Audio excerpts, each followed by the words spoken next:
இந்தியாவில் வாழுகிற சிறுபான்மை முஸ்லிம்கள் இந்தியாவில் இப்பொழுது இரண்டாம் தர குடிமக்களாக நடத்தப்படுகிறார்கள். மாட்டிறைச்சி ஆட்டிறைச்சியை வீட்டில் ஒருவர் வைத்திருக்க கூடாது என்று எந்த சட்டத்தில் இருக்கிறது? அப்பீலுக்கு போய் அந்த உரிமையை பறிப்பது யார் என்றால் சமூக நீதி அரசு என்று சொல்லுகிற ஸ்டாலின் அரசு. ஒரு சிறுபான்மை சமூகத்தை இளைஞனுடைய வாழ்வாதாரத்தை பறிக்கிற உரிமையை உங்களுக்கு யார் தந்தது? வரவிருக்கிற 2026ல மாற்றம் என்பது 100% நிச்சயம். அஇஅதிமுக கூட்டணி தமிழ்நாட்டில் மீண்டும் அரியணை ஏறப்போவது என்பது நிச்சயம் என்று சொல்வதற்கும் நாங்கள் கடமைப்பட்டிருக்கிறோம். நீங்கள் அப்படி மேஜர் முகுந்தை காட்டுகிற அதே பொழுதில நீங்கள் தமிழ்நாட்டுடைய கொடைக்கானலில் இருந்து கார்கில் போரிலே தன்னுடைய உயிரை நீர்த்தாரே அந்த லியாக்கத் அலியினுடைய வரலாறையும் சேர்த்து நீங்கள் எடுங்கள் என்றுதான் உங்களிடத்திலே நாங்கள் சொல்லுகிறோம். முதல் நாள் முதல்வர் பார்க்கிறார். நான் கடைசி காட்சியை பார்த்து அழுதேன் என்று சொல்லுகிறார். என்னன்னு எனக்கு தெரியல, எதில் அழுதார் என்று எனக்கு தெரியவில்லை. எஸ்டிபி கட்சி முதல் குரலாக அமரன் திரையிடப்படுகிற திரை அரங்குகளை நாங்கள் முற்றுகையிடுகின்றோம் என்று சொன்னோம். மௌனம் கலைந்தது, மௌனம் உடைந்தது.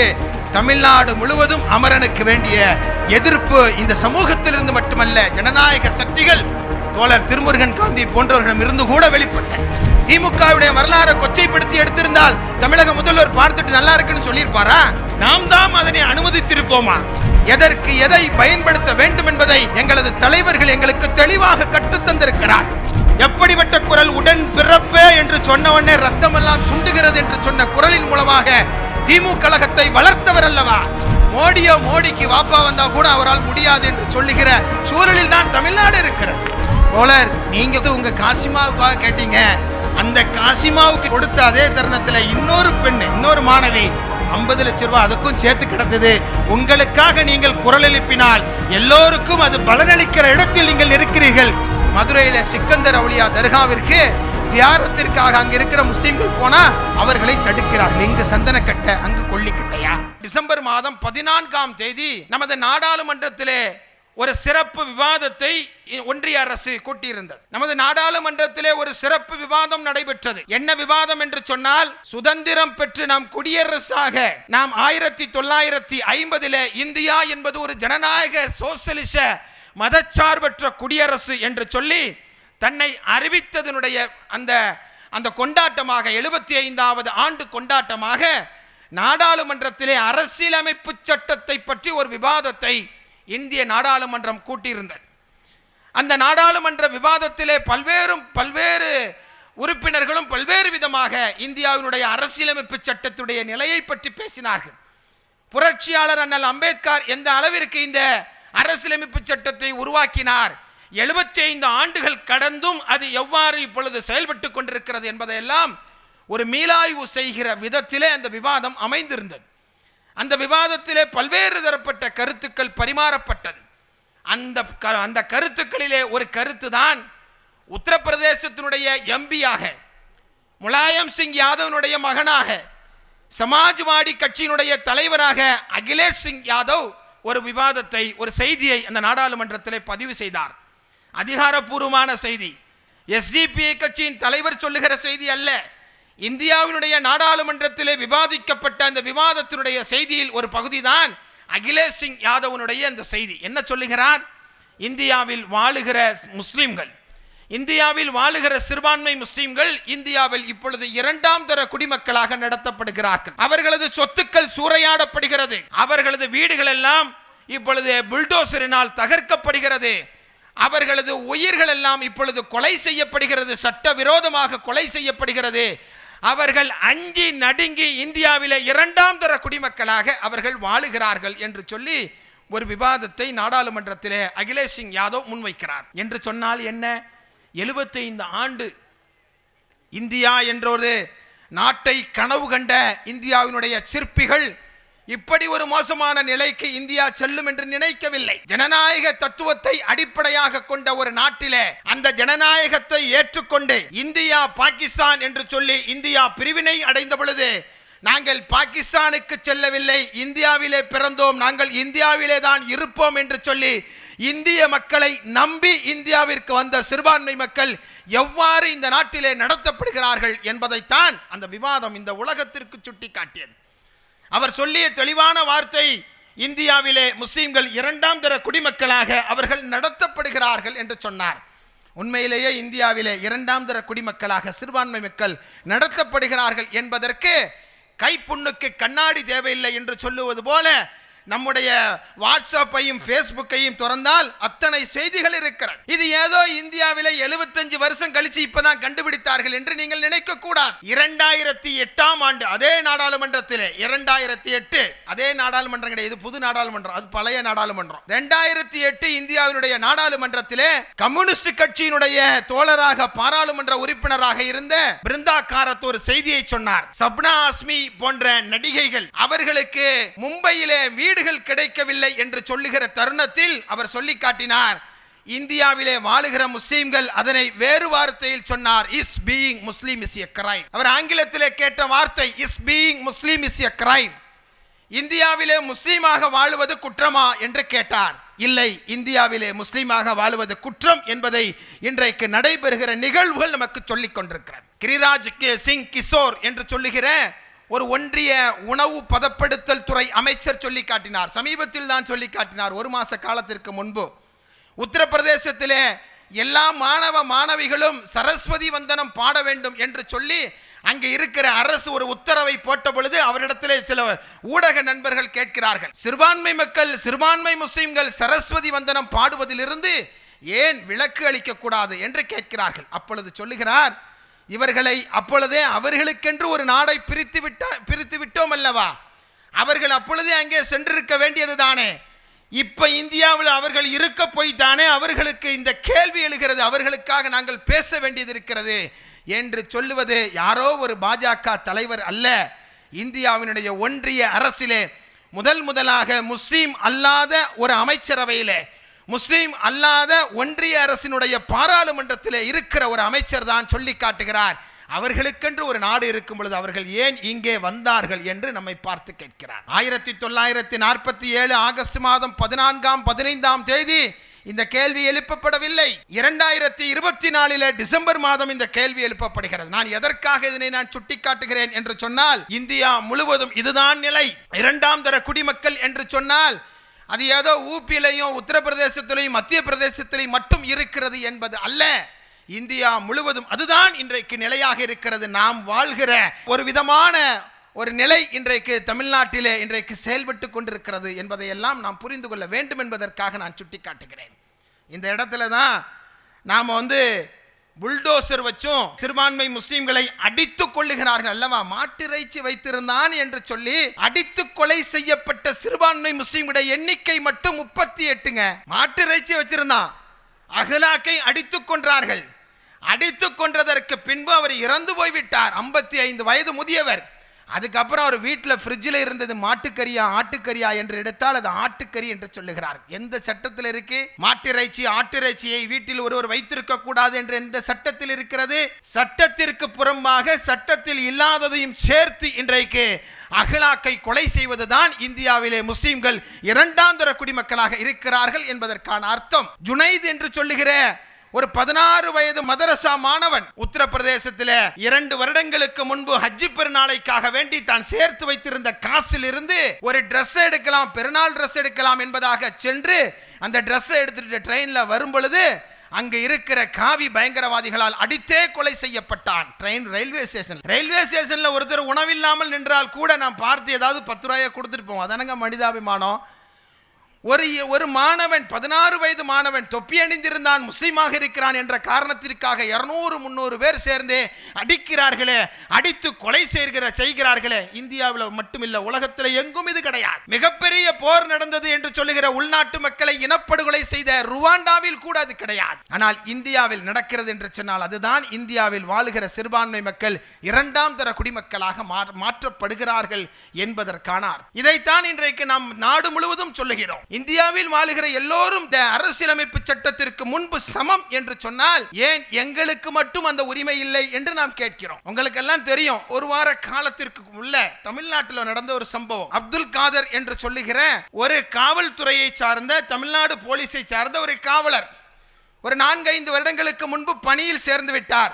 அவர் பெரிய அளவில் தாடி வச்சிருக்கிறார். இந்த தாடி அங்க இருக்கிற அதிகாரிகளுக்கு கண்ணை உறுத்துகிறது.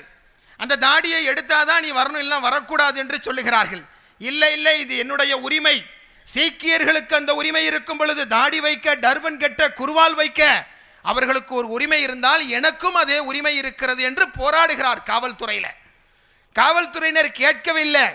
கடைசியில் ஒரு வீடியோவை போடுகிறார். முதல்வரிடத்தில் எனக்கு லீவு தாருங்கள் என்று சொல்லி முதல்வருக்கு வீடியோ போடுகிறார். யார்கிட்டையும் போடல. யாரு அவரே? முதல்வர். அவர்தான் காவல்துறையினுடைய அமைச்சர். காவல்துறையினர் பார்க்கிறார்கள், ஆகா நமக்கு ஒரு நல்ல பாயிண்ட் கிடைச்சிட்டியா என்று சொல்லி அவர் மீது நடவடிக்கை எடுத்தார்கள் என்று நாம் நினைக்கிறோமா? இல்லை, அவரை அந்த பணியில் இருந்து டிஸ்மிஸ் செய்து விட்டார்கள். டிஸ்மிஸ் செய்த உடனே அவர் நீதிமன்றத்திற்கு செல்கிறார். என்னுடைய தாடி நான் வச்சிருந்தேன் என்பதற்காக வேண்டி, வீடியோ பதிவிட்டேன் என்பதற்காக வேண்டி என்னுடைய பணியிலிருந்து என்னை நீக்கியது என்பது சட்டவிரோதம் என்று சொல்லுகிறார். நீதியரசர் விக்டோரியா கௌரி சொல்லி காட்டுகிறார், தாடி வைத்திருந்தார், வீடியோ போட்டிருந்தார் என்று சொன்னால் மெமோ கொடுக்கலாம், அவர் மேல சஸ்பென்ஷன் நடவடிக்கை எடுக்கலாம். ஆனால் ஒரு இளைஞரை பணியிலிருந்து தூக்குவது என்பது எந்த வகையில் நியாயம் என்று விக்டோரியா கௌரி நீதியரசர் கேட்டுவிட்டு அவருக்கு மீண்டும் பணி கொடுக்க வேண்டும் என்று சொல்லுகிறார். அதுக்கப்புறம் பணி கொடுக்க இவர் அப்ளை பண்றாரு, நடக்கவே இல்லை. இந்த நிலையில் தான் தமிழ்நாடு அரசு அவருக்கு எதிராக, அதாவது தாடி வைக்க வேண்டும், அதற்கு உரிமை இருக்கிறது என்று சொல்லி அவருக்கு வேலை கொடுக்க வேண்டும் என்று நீதிமன்றம், ஒரு நபர் நீதிமன்றம் உத்தரவிட்டால் தமிழ்நாடு அரசு மக்கள் பணத்தை எல்லாம் செலவழிச்சு போய் லட்சக்கணக்கான ரூபாயை செலவழிச்சு மேல்முறையீடு செய்கிறார்கள். அதுதான் முக்கியமானது. அந்த மேல்முறையீடு 2 நபர்கள் கொண்ட நீதியரசர்களுக்கு முன்பாக அது வருகிறது. அந்த 2 நீதியரசர்களும் கேட்குறாங்க, என்னையா இது நியாயம்? ஒரு நீதிபதி இதை கொடுக்க வேண்டும் என்று சொல்லிவிட்டார், அதற்கு பின்பும் கூட நீங்கள் அப்பீல் வருகிறீர்களே, இது எந்த வகையில் நியாயம் என்று சொல்லி தமிழக அரசிற்கு ஒரு குட்டு கொட்டிட்டு சொல்லுகிறது, உடனடியாக பணியில் சேர்த்து கொள்ளுங்கள் என்று சொல்லுகிறது. ஒருவர் தாடி வைக்கிற உரிமை அது அவருடைய உரிமை. ஆனால் அந்த தாடி வைக்கிற உரிமைக்காக வேண்டி அவருடைய பணியில் இருந்து அவரை நீக்குவது என்பது என்ன அர்த்தம்? இதுதான் இந்தியாவிலே சிறுபான்மை மக்களை 2ஆம் தர குடிமக்களாக நடத்துகிற அதே போக்கு தமிழ்நாட்டிலும் நடக்கிறது என்று சொல்கிறோம். யாருடைய அரசு இது? ஏதோ பிஜேபி அரசா? பிஜேபி உத்தரப்பிரதேசத்துடைய யோகி அரசு அப்பீல் போச்சு என்று சொன்னால் ஏற்றுக்கொள்ளலாம், அப்படிதானே? ராஜஸ்தானில் இருக்கிற பிஜேபி என்று சொன்னால் ஏற்றுக்கொள்ளலாம், அஸ்ஸாமில் இருக்கிற பிஜேபி என்றால் ஏற்றுக்கொள்ளலாம். ஆனால் அதனை அப்பீலுக்கு போய் அந்த உரிமையை பறிப்பது யார் என்றால் சமூக நீதி அரசு என்று சொல்கிற ஸ்டாலின் அரசு. மரியாதைக்குரிய முதல்வருடைய அரசு தான் இப்பொழுது அங்கே அப்பீலுக்கு போகிறது என்று சொன்னால் மூச்சுக்கு 300 தடவை நீங்க சமூக நீதி என்று பேசுகிறீர்களே, இது என்ன சமூக நீதி? இதற்கு பெயர் எப்படி சமூக நீதியாக இருக்க முடியும்? சமூக நீதி என்றால் ஒரு சமூகத்திற்கு அல்ல, ஒட்டுமொத்த சமூகத்திற்கும் நியாயம் கொடுக்க வேண்டிய நீங்கள் உங்களது பெயர்களில் மட்டும் சமூக நீதி என்று வைத்துக்கொண்டு ஒரு சிறுபான்மை சமூகத்து இளைஞனுடைய வாழ்வாதாரத்தை பறிக்கிற உரிமையை உங்களுக்கு யார் தந்தது? நான் கேட்கலங்க, நீதிமன்றம் கேட்டது. நீதிமன்றம் கேட்டது. அதற்கு பின்பும் கூட அவர்கள் அந்த பணியை வழங்குவார்களா என்று இதுவரை நமக்கு தெரியவில்லை. அப்படி என்னங்க காவல்துறையில் என்ன அப்படி என்ன ஒருவர் உரிமை, அவருடைய உரிமையை வைத்துக் கொள்வதற்கு அப்படி என்ன பிரச்சனை? ராணுவத்தில் கூட அனுமதி இருக்கும் பொழுது தமிழ்நாட்டு காவல்துறையில் ஏன் அதை செய்ய முடியாது? எனக்கு முன்பாக பேசியவர்கள் எல்லாம் சொன்னார்கள், தமிழ்நாடு பரவாயில்லை. இல்லை, தமிழ்நாடு, தமிழகத்தை ஆளுகிற அரசுகளால் இன்றைக்கு தமிழகத்துடைய முஸ்லிம்களுடைய நிலை கொஞ்சம் கொஞ்சமாக அவர்கள் குரலற்றவர்களாக மாறிக்கொண்டிருக்கிறார்கள். அவர்கள் வாய்ஸ்லெஸ்ஸாக ஆகிக் கொண்டிருக்கிறார்கள். விளிம்பு நிலை மக்களாக மாறிக்கொண்டிருக்கிறார்கள். அதிகாரத்திலிருந்து அப்புறப்படுத்தப்பட்டு கொண்டிருக்கிறார்கள் என்ற காரணத்தினால், என்னை பொறுத்தவரை அவை அல்ல எல்லாவற்றையும் பேசுகிற இந்த பொதுக்கூட்டம் என்ற காரணத்தினால் இது அரசியல் எழுச்சி பொதுக்கூட்டம் மட்டுமல்ல, இது உரிமை முழக்கம், உரிமை கேட்கிற பொதுக்கூட்டமாக இன்றைக்கு இந்த பொதுக்கூட்டம் நடந்து கொண்டிருக்கிறது. யாருங்க கேட்பா? எனக்கு பிரச்சனை, நான் தானே பேச முடியும். இதனை எல்லாம் சொல்லி பேசுவதற்கு ஆளுங்கட்சியோடு இருப்பவர்கள் நமக்காக குரல் எழுப்புவார்கள் என்று சொன்னால் ஒரு குரல் கூட எழும்பவில்லை. அமரன் திரைப்படம் உங்களுக்கெல்லாம் தெரியும். அமரன் திரைப்படம் என்கின்ற ஒரு திரைப்படத்தில் இந்தியாவினுடைய ஒரு இராணுவ மேஜர்னுடைய வரலாற்றை காட்டுகிறோம் என்ற பெயரில், நாங்கள் என்ன இராணுவ மேஜருடைய வரலாறு காட்டினா நாங்கள் என்ன எதிர்க்கவா போகிறோம்?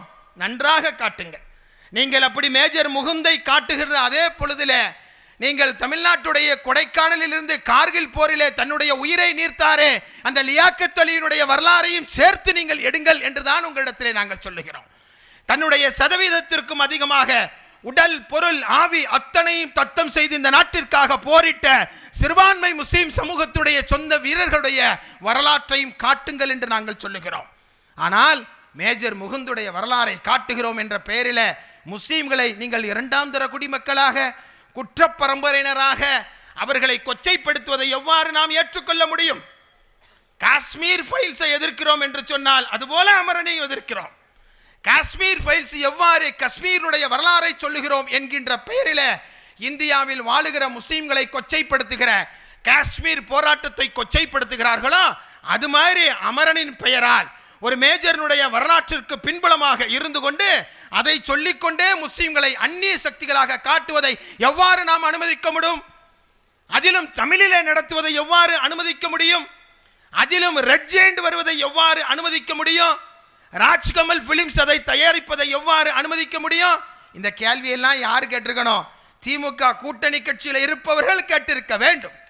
படம் வந்தாச்சு, முதல் நாள் முதல்வர் பார்க்கிறார். நான் கடைசி காட்சியை பார்த்து அழுதேன் என்று சொல்லுகிறார். என்னன்னு எனக்கு தெரியல, எதில் அழுதார் என்று எனக்கு தெரியவில்லை. அழுகின்ற அளவிற்கு 1.5 லட்சம் விதவைகள் காஷ்மீரிலே இருந்தார்கள் அல்லவா, ஹாஃப் விடோஸ் என்று சொல்வார்களே, அவர்களுடைய வரலாறையும் சேர்த்து பேசியிருக்க வேண்டுமா வேண்டாமா? அதெல்லாம் பேசாம அமரன் திரைப்படத்தை பார்த்துட்டு நான் அழுதேன் என்று சொன்னால் எவ்வாறு நாம் ஏற்றுக்கொள்ள முடியும்? அதைத்தான் நாம் கேட்கின்றோம். 1 நாள் போகுது, 2 நாள் போகுது, 3 நாள் போகுது, யாராவது இந்த அநியாயத்தை கண்டிப்பார்கள் என்று பார்க்கிறோம். யாரும் கண்டிக்கவில்லை. எஸ்டிபிஐ கட்சி முதல் குரலாக அமரன் திரையிடப்படுகிற திரைப்படத்தை, திரை அரங்குகளை நாங்கள் முற்றுகையிடுகின்றோம் என்று சொன்னோம். மௌனம் கலைந்தது, மௌனம் உடைந்தது. தமிழ்நாடு முழுவதும் அமரனுக்கு வேண்டிய எதிர்ப்பு இந்த சமூகத்திலிருந்து மட்டுமல்ல, ஜனநாயக சக்திகள் தோழர் திருமுருகன் காந்தி போன்றவர்களிடம் இருந்து கூட வெளிப்பட்டது. என்ன இதில் இந்த செய்தி நமக்கு என்ன சொல்லுகிறது? நடக்கிற அநியாயத்தை தட்டி கேட்கிற யார் பூனைக்கு மணி கட்டுவது என்று சொன்னால் எஸ்டிபிஐ இருக்கிறது பூனைக்கு மணி கட்ட என்று சொல்லி நாம் மணி கட்டினோம். தமிழகம் முழுவதும் கொந்தளித்தது.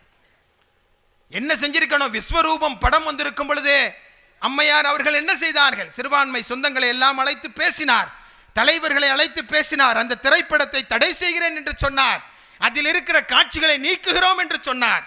சமூக நீதி பேசுகிற முதல்வர், 69% முஸ்லிம்களுடைய வாக்குகளை பெற்ற தமிழ்நாட்டுடைய முதல்வர், சிறுபான்மை மக்களுக்கு நாங்கள் தான் அரண் என்று சொல்லுகிற முதல்வர், கேவலம் தலைவர்களை கூட்ட அழைத்து பேசவாவது செய்தாரா? கொஞ்சமாவது பேசியாவது இருக்கலாம்ல. நம்ம போராட்டம் வீணான போராட்டமா? நம்ம வேண்டுமென்றே செய்கிறோமா? நமக்கு வேற ஏதாவது பஞ்சாயத்து, அவங்களுக்கு நமக்கும் ஏதாவது வாக்கிய தகராறு, வரப்பு தகராறு இருக்கிறதா? ஒன்றுமில்லை. எங்களை கொச்சைப்படுத்துவதை நாங்கள் அனுமதிக்க முடியாது என்று நாங்கள் சொன்னோம், அவ்வளவுதானே. திமுகவுடைய வரலாறு கொச்சைப்படுத்தி எடுத்திருந்தால் தமிழக முதல்வர் பார்த்துட்டு நல்லா இருக்குன்னு சொல்லியிருப்பாரா? நாம் தான் அதனை அனுமதித்திருப்போமா? நம்ம வேறு சித்தாந்தத்தில் இருக்கலாம், வேறு கூட்டணியில் இருக்கலாம். நாமும் கூட அநீதி நடந்தால் யாருக்காக இருந்தாலும் தட்டி கேட்கிறவர்களாகத்தானே நாம் இருப்போம். ஏன் சிறுபான்மை மக்கள்னா என்ன இரண்டாம் தர குடிமக்களா? சிறுபான்மை மக்கள்னா அவங்க வாய்ஸ்லெஸ்ஸா? அவங்க அமைதியா இருக்க வேண்டுமா? தமிழ்நாடு அமைதியா இருந்ததுங்க. அதிகாரிகள்லாம் சொல்றாங்க தமிழ்நாடு அமைதியா இருந்துச்சு. எஸ்டிபிஐ தான் முதல்ல அமரன் திரைப்படத்துக்கு எதிராக குரல் எழுப்பியது, தமிழ்நாடே கொந்தளித்து விட்டது என்று சொல்லுகிறார். அப்படி பார்த்து கொண்டிருக்க வேண்டிய அவசியம் நமக்கு இல்லையே. எதற்காக வேண்டி இதனை நாம் அமைதியாக பார்த்து கொண்டிருக்க வேண்டும்? எனவே அன்பு சகோதரர்களே, இது போன்ற அநீதிகளை தட்டி கேட்கின்ற காரணத்தினால்தான் எஸ்டிபிஐ கட்சி கொடிக்கால் பாளையத்தில் மட்டுமல்ல, குமரியிலே இருந்து எஸ்டிபி என்று முடங்கினால் டெல்லியிலே ஜிந்தாபாத் என்று முழங்குகிற ஒரு கூட்டமாக எஸ்டிபிஐ ஏன் இருக்கிறது? ஆயிரக்கணக்கான சகோதரிகள் எங்களுக்கு முன்பாக நின்று கொண்டு அரசியல் பொதுக்கூட்டத்தை கேட்டுக்கொண்டிருப்பது என்பது இந்த சிறுபான்மை சமூகத்துடைய அதிசயம் அல்லவா? 2021 சட்டமன்ற தேர்தலில் இதே திருவாரூர் சட்டமன்ற தொகுதியில் சகோதரி நஜ்மா அம்மா இங்க வேட்பாளராக போட்டியிட்டார்களே, கனவிலும் நினைத்து பார்க்க முடியுமா? பெண்ணை வேட்பாளராக நிறுத்துகிற அளவிற்கு அரசியல் பக்குவப்பட்டவர்களாக எஸ்டிபி இருக்கிறது. எது சரி எது தவறு என்பதை மட்டும் தான் நான் பார்க்கிறோம். எதையும் கூடுதலாக செய்வதற்கு நாங்கள் தயாராக இல்லை. எதற்கு எதை பயன்படுத்த வேண்டும் என்பதை எங்களது தலைவர்கள் எங்களுக்கு தெளிவாக கற்றுத்தந்திருக்கிறார்கள்.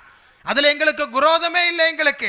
அதில் எங்களுக்கு எந்த விரோதமும் இல்லை. உண்மையை உள்ளபடி சொல்வதற்கு நாங்கள் தயங்கியதும் இல்லை. தயங்கினால் இந்த கட்சியை வழிநடத்துவதற்கு நாங்கள் தகுதியானவர்களும் இல்லை என்பதை நாங்கள் புரிந்து கொண்டுதான் களமாடி கொண்டிருக்கிறோம். அப்படி ஏராளம் சம்பவங்களை தமிழ்நாட்டில் சொல்ல முடியும். பல சம்பவங்களை, சாதாரண வழக்குகளுக்காக வேண்டி அரசு பதவிகளில் இருந்து நீக்கப்பட்ட எத்தனையோ இளைஞர்களை நம்மால் சொல்ல முடியும். இன்றைக்கு நாகூர் அனிஃபா அவர்களுடைய இசை முரசு நாகூர் EM அனிஃபா அவர்களுடைய நூற்றாண்டு விழா இந்த வருடத்தில் கொண்டாடப்படுகிறது. அந்த நூற்றாண்டு தினத்தன்று தமிழ்நாட்டுடைய முதல்வர் சென்னையில் வச்சு ஒரு பாடலை வெளியிட்டார், பாராட்டுகிற விஷயம். அதோடு சேர்ந்து நாகூர்ல இருக்கிற தக்கியா தெருவுக்கு நாகூர் EM அனிஃபா சாஹிப் பெயரை வைத்தார். நாகூர்ல இருக்கிற ஒரு தெருவுக்கு, தக்கியா தெருவுக்கு நாகூர் EM சாஹிப் பெயரை வைத்தார். அதுக்கு 2 நாள் கழிச்சது SP பாலசுப்ரமணியனுடைய நினைவு தினம் வந்தது. சென்னையில் இருக்கிற ஒரு தெருவுக்கு SP பாலசுப்ரமணியம் தெருவு என்று சொல்லி பெயர் வைக்கிறாரே. நான் கேட்கிறேன், நாகூர் அனிஃபா நாகூரோடு சுருக்கப்பட வேண்டியவரா? சரி, அப்படியே கொடுத்தாலும் ஏதாவது ஒரு ரோட்டுக்கு பேர் வச்சா என்ன? அது அங்கே இருக்கிற அந்த ஊரினுடைய மகானுடைய பெயரை கொண்டிருக்கிற தெரு. அந்த தக்கியா தெருவுக்கு ஒரு மகானுடைய பெயரை கொண்ட தெரு. அந்த பெயரை மாற்றிட்டு தான் நாகூர் அனிஃபா பெயர் வைக்கிற அளவிற்கா நாங்கள் இருக்கிறோம். ஒரு சென்னையில் ஒரு ரோட்டுக்கு நாகூர் EM அனிஃபா என்று வைக்கக்கூடாதா? எப்படிப்பட்ட குரல்! உடன் பிறப்பே என்று சொன்ன உடனே ரத்தம் எல்லாம் சுண்டுகிறது என்று சொன்ன குரலின் மூலமாக திமுக கழகத்தை வளர்த்தவர் அல்லவா? சிறுபான்மை சமூகத்துடைய அடையாளமாக இருந்தவர் அல்லவா? இறைவனுடன் கையேந்துங்கள் என்ற பிரார்த்தனையின் மூலமாக எல்லா சமூக மக்களையும் ஒருங்கிணைத்தவர் அல்லவா? அவருக்கு ஒரு மரியாதை செய்வதற்கு என்ன வந்துவிட்டது இந்த தமிழக அரசிற்கு? ஒரு பேரை எடுத்துட்டு அது வேற ஒரு பேராக இருந்தாலும் பரவாயில்லை, ஒரு தக்கியா தெருவில் இருக்கிற ஒரு மகானுடைய பெயரை எடுத்துட்டு தான் EM சாஹிபுடைய பெயர் வைக்கிற அளவிற்கு நாங்கள் எந்த அளவிற்கு நாங்கள் குறைந்து போய்விட்டோம் என்று கேட்கிறோம். இதை கேட்டால் இல்லைங்க, STP அப்படிதாங்க பேசும், அது அதிமுக கூட்டணியில் இருக்கு, அப்படிதான் பேசும். அவங்க இப்படியே பேச பேச என்ன நடக்க போகுது தெரியுமா? தமிழ்நாட்டில் BJP வந்துடும் என்று சொல்லுவார்கள். வரட்டும் யா, வர்றவர்களையும் ஒரு கை பார்ப்பதற்கு நாங்கள் இருக்கிறோம் என்று சொல்லுகிறோம். என்னையா ஒரே பூச்சாண்டி காட்டிட்டே இருக்கிறீங்க? என்ன வருது பூச்சாண்டி? அரசியலில் அனாதைகள் தமிழ்நாட்டில் BJP என்பதை தெளிவாக நாங்கள் புரிந்து கொண்டிருக்கிறோம். ஒன்றுமில்லை அவர்களுக்கு. அவர்களால் சுயமாக நின்று ஒரு பாராளுமன்ற சட்டமன்ற உறுப்பினர் மோடிக்கு வாப்பா வந்தா கூட அவரால் முடியாது என்று சொல்லுகிற சூழலில் தான் தமிழ்நாடு இருக்கிறது.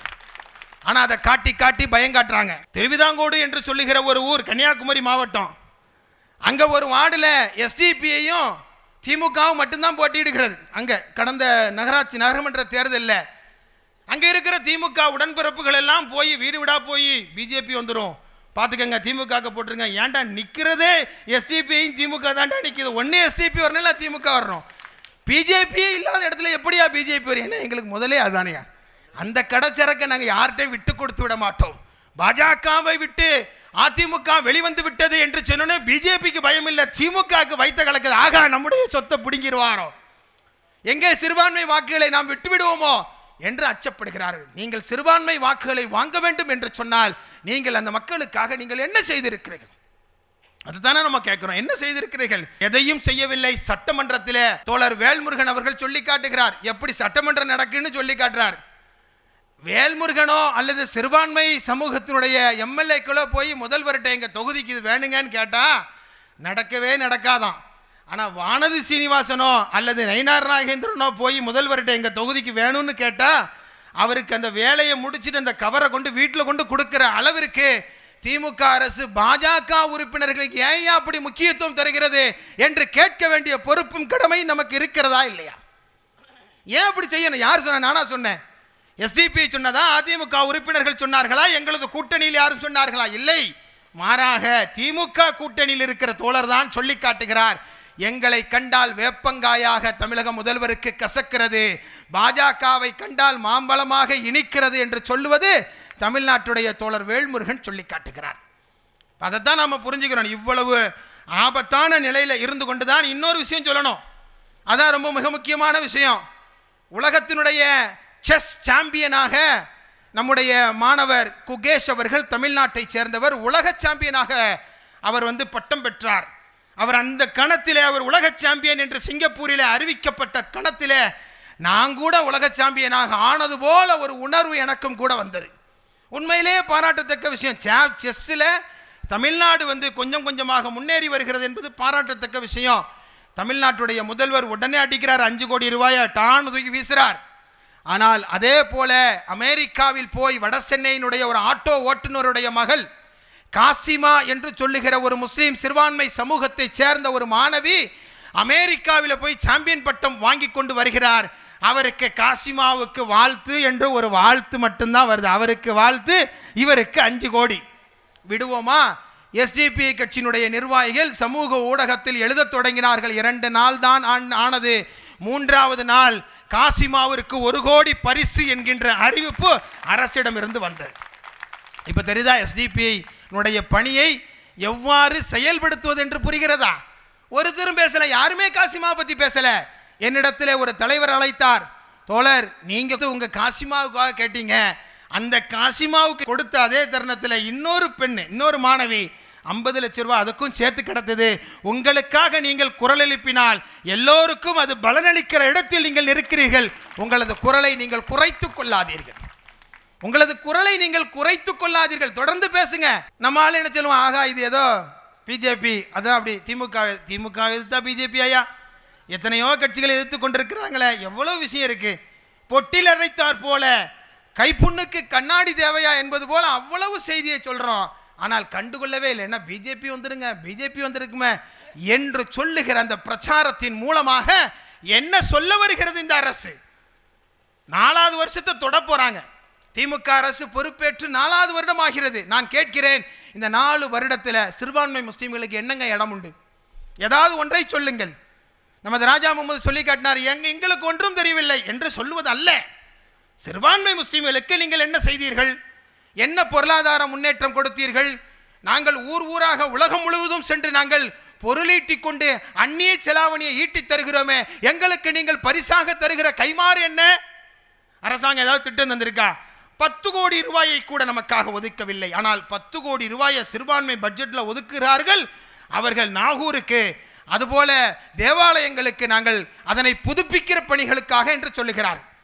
நாகூருக்கு ஒதுக்குறது நாங்கள் வேண்டான்னு சொல்ல, இன்னும் கூடுதலாக ஒதுக்குங்க. எனக்கு முன்பாக பேசியவர்கள் கூட சந்தனக்கட்டையை நாகூருக்கு வழங்கியதை சொன்னார்கள். சந்தனக்கட்டையை ஒன்றும் ஸ்டாலின் அரசு கொடுக்கலங்க, ஏதோ இவர்கள் தான் புதுசாக கொடுக்க நினைக்காதீங்க. அம்மையார் அவருடைய ஆட்சி காலத்தில் இருந்து வழங்கப்படுகிறது அந்த சந்தனக்கட்டையை அங்கே அதற்காக பயன்படுத்தும் போது, ஜியாரத்திற்காக பயன்படுத்தும் பொழுது அது தடை செய்யப்பட்ட ஒன்று. அந்த சந்தனக்கட்டை தடை செய்யப்பட்டது, யாரும் எங்கேயும் கொண்டு போக முடியாது. எனவே அரசே அதை இலவசமாக வழங்கிவிட்டால் நல்லதாக இருக்கும் என்று அங்கிருக்கிற தர்கா நிர்வாகம் அன்றைய முதலமைச்சர் அம்மையார் அவரிடத்தில் போய் சொல்லும் பொழுது, அப்படியா சரியானது தானே என்று அவர்கள் இட்ட உத்தரவு தான் 40 கிலோ சந்தனக்கட்டையாக இன்றைக்கு வரை வருகிறது. அது ஏதோ ஒரு திமுக அவர் வீட்டு பாக்கெட்டிலிருந்து கொடுக்கிறார்களான்னு நினைச்சிக்காதீங்க. அது அரசாங்கத்தின் பணத்திலிருந்து கொடுக்கிறார். ஒரு பக்கம் சந்தனக்கட்டையை கொடுக்கிறார், நாங்கள் வரவேற்கிறோம். அதை இன்னும் கூடுதலாக கொடுக்கணும், எங்களுடைய கோரிக்கைகள் என்னவோ அவளுக்கு நிறைவேற்ற வேண்டும்.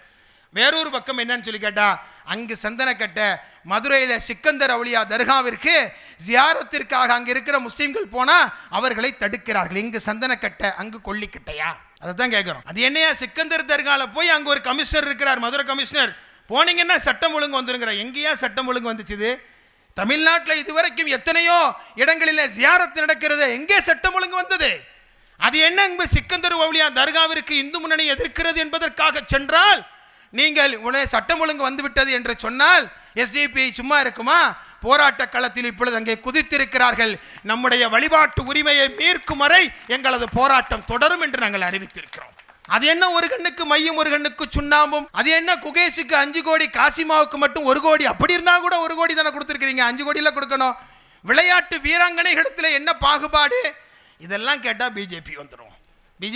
பேசிடாதீங்க, நாங்களே பார்த்துக்கிறோம், உங்களுக்காக நாங்கள் குரல் எழுப்புகிறோம் என்று சொன்னால், பிஜேபி எதிர்ப்பை உங்களை விட தேர்தல் களத்தில் மட்டுமல்லாது களத்தில் எதிர்கொண்டிருப்பவர்கள் நாங்கள் அல்லவா? இந்தியா முழுவதும் எதிர்ப்போம்.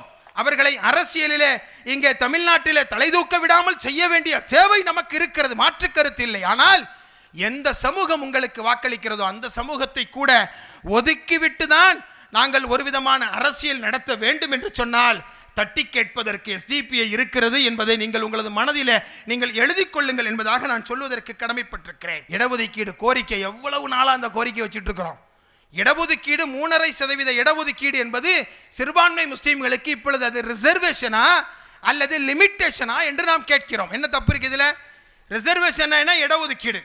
லிமிட்டேஷன் என்ன, அவங்கள ஒரு லெவலுக்குள்ள லிமிட் பண்ற மாதிரி தெரியுது பார்க்க. இப்பொழுது சிறுபான்மை முஸ்லீம் மாணவ மாணவிகள் நல்லா படிக்கிறாங்க, உண்மையா இல்லையா? எந்த ஊரில் போனாலும் 10-15 டாக்டர் இருக்கிறாங்க, எங்கே போனாலும் அரசாங்க வேலையின் மீது ஒரு ஆசை வந்திருக்கிறது. SDPI போன்ற சமூக நல இயக்கங்கள் செய்த போராட்டத்தின் மூலமாக கல்வியிலே நாம் முன்னேற வேண்டும் என்று சொல்லுகிற எண்ணம் இருக்கிறது. அந்த எண்ணத்திற்கு இடஒதுக்கீடு ஒரு உபயோகமாக இருக்கிறது, மாற்று கருத்தில்லை. ஆனால் ஏறத்தாழ 2008 கொடுக்கப்பட்ட அந்த இடஒதுக்கீடு ஏறத்தாழ 16 வருஷம் ஆச்சுங்க. இந்த 16 வருஷத்துல இந்த இடஒதுக்கீடு என்ன பலனை அளித்திருக்கிறது என்று சொல்லி ஒரு அரசாங்கம் ரிவ்யூ பண்ண வேண்டுமா வேண்டாமா? ரிவ்யூ பண்ணுங்க ஐயா. நாங்களே ரொம்ப பாவப்பட்டவங்க. சச்சார் சொல்வதை போல இந்தியாவிலே வாழுகிற சிறுபான்மை முஸ்லிம்கள் தாழ்த்தப்பட்டவர்களை விட மிகவும் மோசமாக சமூக பொருளாதார அரசியல் களத்திலே அவர்கள் வீழ்ந்து நிற்கிறார்கள் என்று சொல்லி சச்சார் சொல்லுகிறார். எனவே எங்களுக்கான இடஒதுக்கீட்டை, எங்களது இடஒதுக்கீட்டை எங்களது சதவீதத்தோடு தாருங்கள் என்று நாம் கேட்டுதான் 7% இடஒதுக்கீட்டுக்கான போராட்டத்தை சென்னையில் நடத்தினோம். அதுக்கு கூட அனுமதி கிடையாது. நீங்கள் அந்த கூவத்தின் ஓரமாக நடந்து செல்லுங்கள் என்று சொல்லுகிறார்கள். நீங்கள் வாக்கு கேட்கும் போது எப்படி எங்கள் வாசலில் வந்து ஓட்டு கேட்டீங்க? அன்னைக்கு நாங்கள் உங்களை கூவத்தில் போய் கேளுங்கன்னு சொன்னோமா? இன்றைக்கு மட்டும் நாங்கள் கூவத்தின் பக்கம் செல்ல வேண்டும், இடஒதுக்கீடு கோரிக்கை உயர்ந்துவிடக்கூடாது என்று அரசு நினைக்கிறது என்று சொன்னால் வரவிருக்கிற 2026 மாற்றம் என்பது 100% நிச்சயம். அஇஅதிமுக கூட்டணி தமிழ்நாட்டில் மீண்டும் அரியணை ஏறப்போவது என்பது நிச்சயம் என்று சொல்வதற்கும் நாங்கள் கடமைப்பட்டிருக்கிறோம்.